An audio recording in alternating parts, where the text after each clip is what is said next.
3 anos depois de ser declarada a pandemia, os cientistas alertam que é necessário manter o combate contra a Covid-19, em especial contra as novas variantes da doença.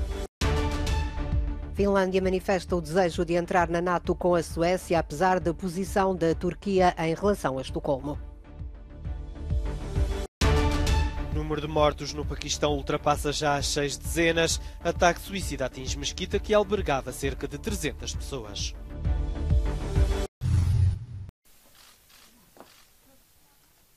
Passaram 3 anos desde que a Organização Mundial da Saúde declarou a Covid-19 uma pandemia.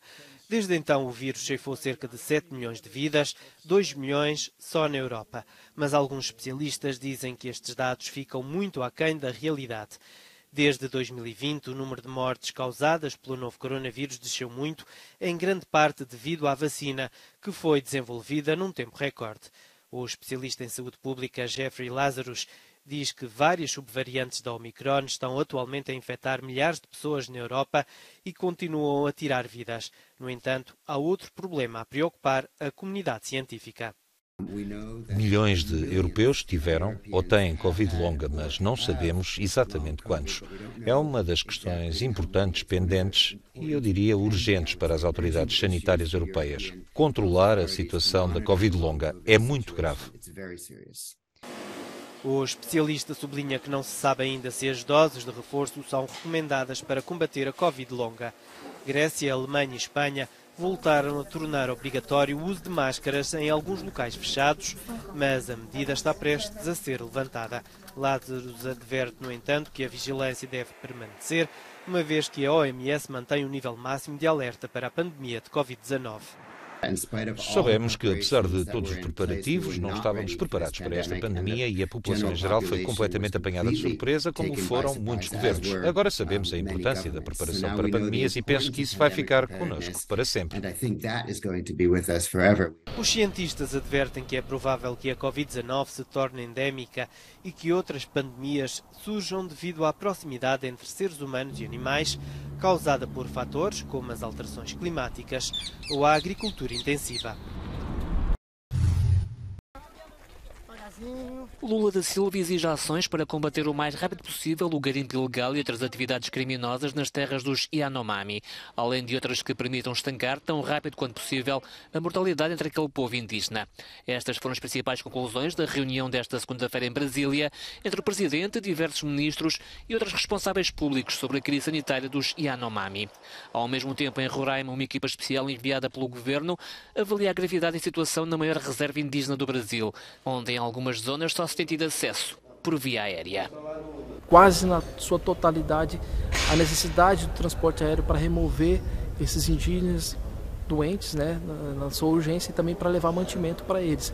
Então o transporte aéreo é essencial para a manutenção da vida desses povos indígenas na região. A situação mais grave dos Yanomami está no norte de Roraima, onde se concentra o maior número de garimpeiros, cerca de 20 mil ilegais.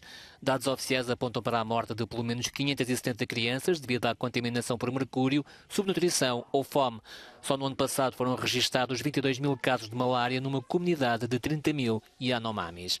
O governo de Lula da Silva decretou, entretanto, o estado de emergência para combater a falta de assistência sanitária dos Yanomami.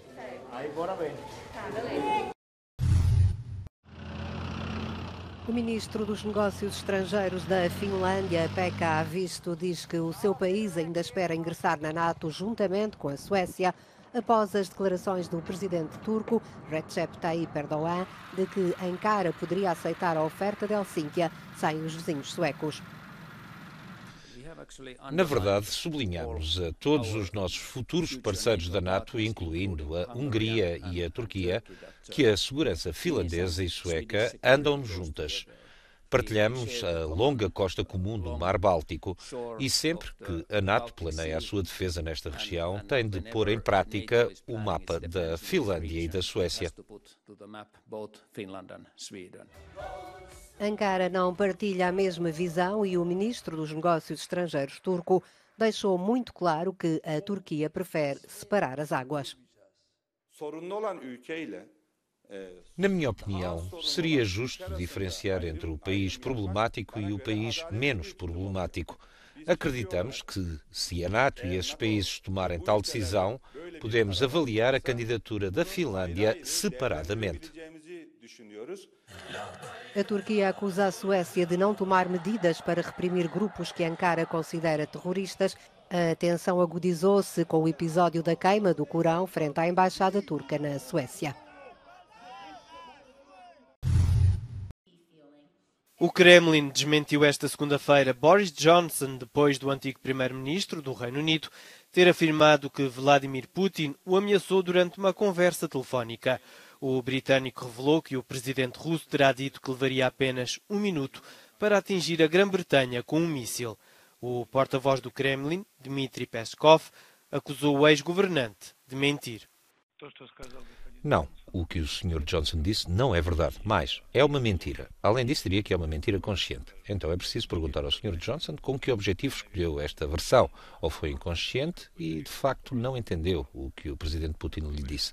Então torna-se um pouco desconfortável para os interlocutores do nosso Presidente Putin. A conversa telefónica entre Johnson e Putin terá ocorrido antes da invasão russa da Ucrânia, que teve início a 24 de fevereiro de 2022. O número de mortos na sequência do ataque suicida numa mesquita de Peshawar, no Paquistão, não para de aumentar.